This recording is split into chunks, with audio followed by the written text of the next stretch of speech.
Je voudrais la remercier parce que sa disponibilité, vu qu'au début, ce n'était pas elle qui devait être là, c'était un autre. Mais je veux dire, sa souplesse dans sa manière de gérer les choses, sa présence ici, c'est un. Quand on ne la connaît pas, on dit oh, elle s'est rendue disponible. Mais cette dame-là, elle a toujours été disponible pour tout le monde. Ce qui fait d'elle une des grandes dames de l'île de Lifou, parce que c'est quelqu'un qui connaît mieux l'altérité avant sa propre identité. C'est ce qui caractérise cette dame. Je connais cette dame d'autant plus qu'elle est originaire de ma tribu, de par sa vie de jeune fille, de par sa vie de femme mariée, de par sa vie de maman, de par sa vie, si vous voulez, je dirais, d'une femme coutumière, de la grande chefferie de l'Essier, on en parlera tout à l'heure. Mais, et en plus de sa disponibilité, parce que si elle est là aujourd'hui, ben, ça tombe à pic. D'abord pour ses qualités dont je viens d'en parler, mais c'est surtout parce que je crois qu'il n'y a pas de nous placer ici pour parler du verdict qu'elle-même. Son mari est une personnalité coutumière de cette grande chefferie de l'Essier. Elle-même en fait déjà partie d'une chefferie, et c'est une ouverture d'esprit dont elle va faire preuve aujourd'hui, et je la remercie à plusieurs titres, dont ceux que je viens de dire.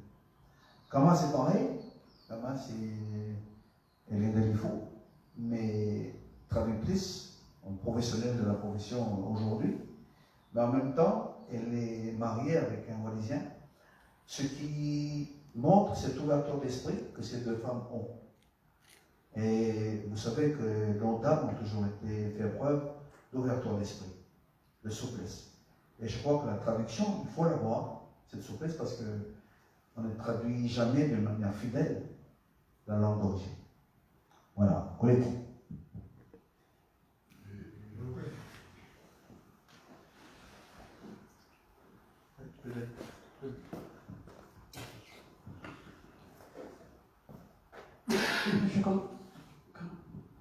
Merci, monsieur le directeur, Paul, monsieur Sandos. Et c'est trop d'honneur de dire ce que vous venez de dire. Mais c'est un honneur aussi pour nous, femmes de Lifou, de venir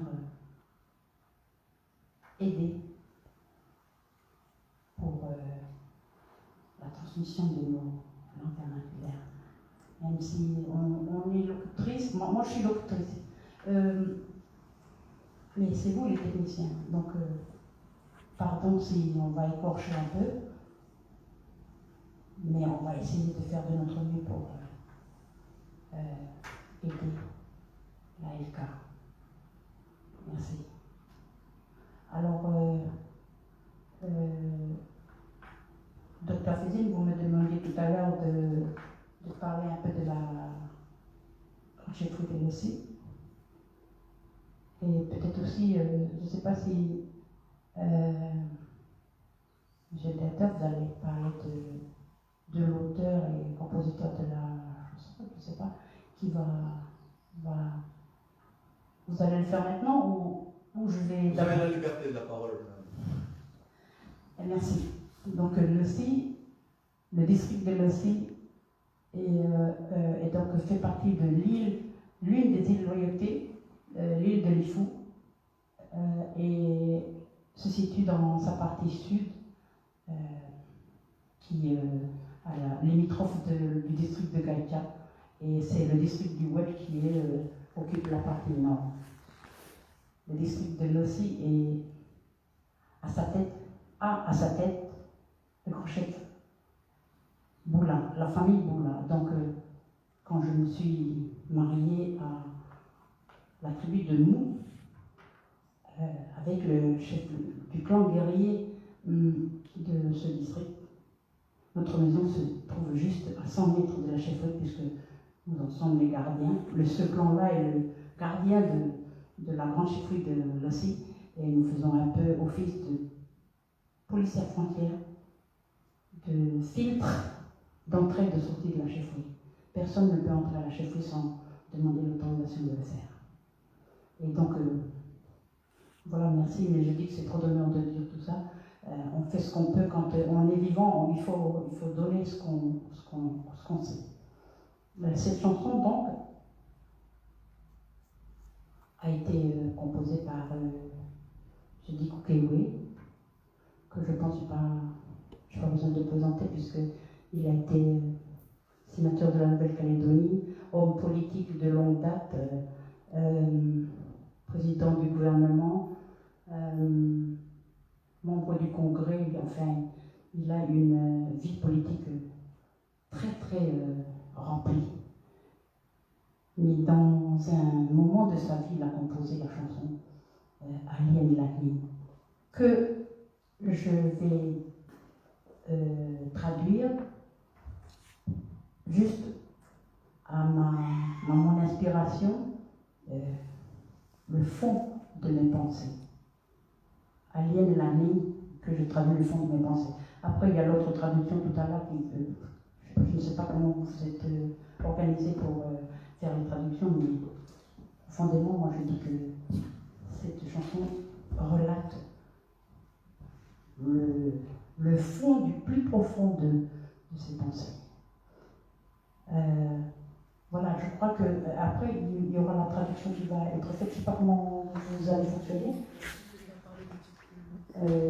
Monsieur le directeur, vous parlez du compositeur, l'auteur de la chanson? Je pense que Mme Nakou a déjà tout dit sur le Véldic. Il est originaire de la tribu de Khoté. Khoté, c'est l'extrémité de l'île de Lifou. C'est là où aujourd'hui il y a beaucoup de falaises. Quand vous prenez la direction pour aller à Meaux, c'est la dernière tribu, vous ne pouvez pas vous tromper. Là où la route s'arrête, c'est la tribu de Khoté. Ensuite, vous laissez vos voitures, il y a même une balade à pied qui est proposée pour aller jusqu'au bout des falaises. Et c'est très très joli. C'est un coin qui ressemble un peu à la Bretagne en métropole. C'est très falaise.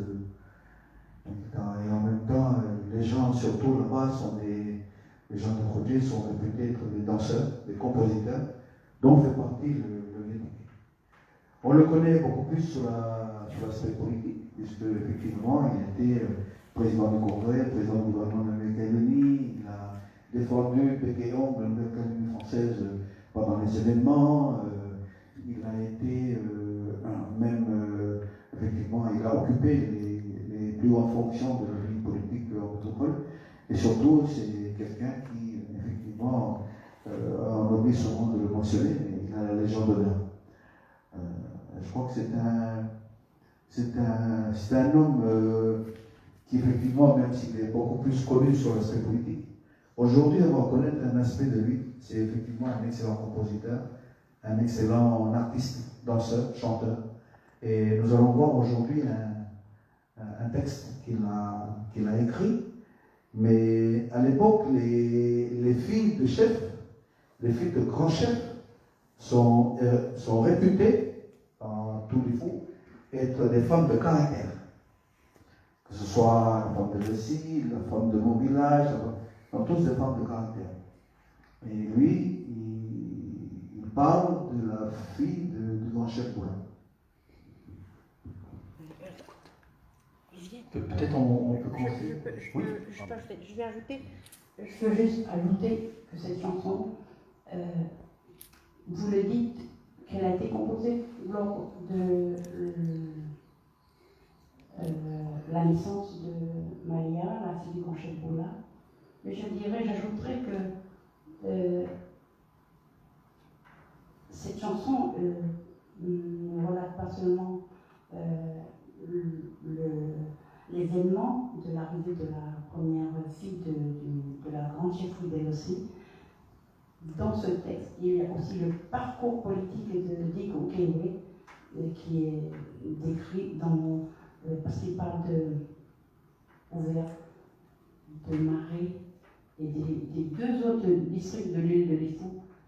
Et les traductions tout à l'heure vont venir étayer ce qu'il a voulu dire dans le texte qu'il a écrit.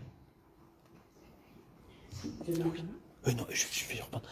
Oui, simplement, pour compléter le parcours de Diku Kewe, je rappelle simplement qu'en 1947, se créent deux associations, donc on va dire la vie politique, les Kanaks intègrent le droit de vote et la vie politique à partir de 1945, et en 1947, deux associations se créent, une protestante et une catholique. Et Dikekwe va faire partie de l'AICLF, cette association protestante, or, qui vont être au fondement de l'Union calédonienne, le parti Union calédonienne. Or, en 59-60, l'AICLF, pour des raisons internes à l'intérieur de l'Union calédonienne, quitte l'Union calédonienne. Et Dikekwe va quitter l'Union calédonienne en 1960, intègre et va se rapprocher plutôt des partis gaullistes, notamment de Henri Lafleur, en intégrant un peu l'UD, et puis par la suite sera un des piliers du RPCR. Voilà, c'était simplement un contexte à rappeler. C'est quelqu'un qui était au départ Union calédonienne, AICLF, Union calédonienne, deux couleurs, un seul peuple, et qui, voilà. Merci beaucoup pour ce précieux éclairage. Je vais donc, voilà pour la méthode de traduction, je vais donner la parole à monsieur le directeur pour qu'il nous lise le texte en géo, et ensuite nos traductrices liront leur texte et expliqueront comment elles ont traduit. Paul, on peut l'écouter? Peut-être le chant? Le chant? Oui. Donc je vais mettre un extrait du chant. Comptez pas sur moi pour chanter. Comptez pas pour moi pour chanter, comptez-moi pour lire et pour danser.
Voilà, ça, il s'agissait de l'introduction que l'on va de suite traduire.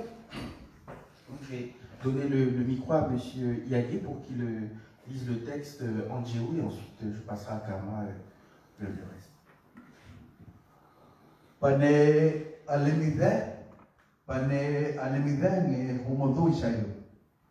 Wani dui anasichanu solashish shaina naligi mishabiene baikasho bekirkit nairo ponos imama cho agele ladan me rosoli. Je vais passer le micro à Karma qui va nous parler de sa version. Alors, bonjour, je suis Tama Fouilati, chargée d'études à l'ANI en Kanak.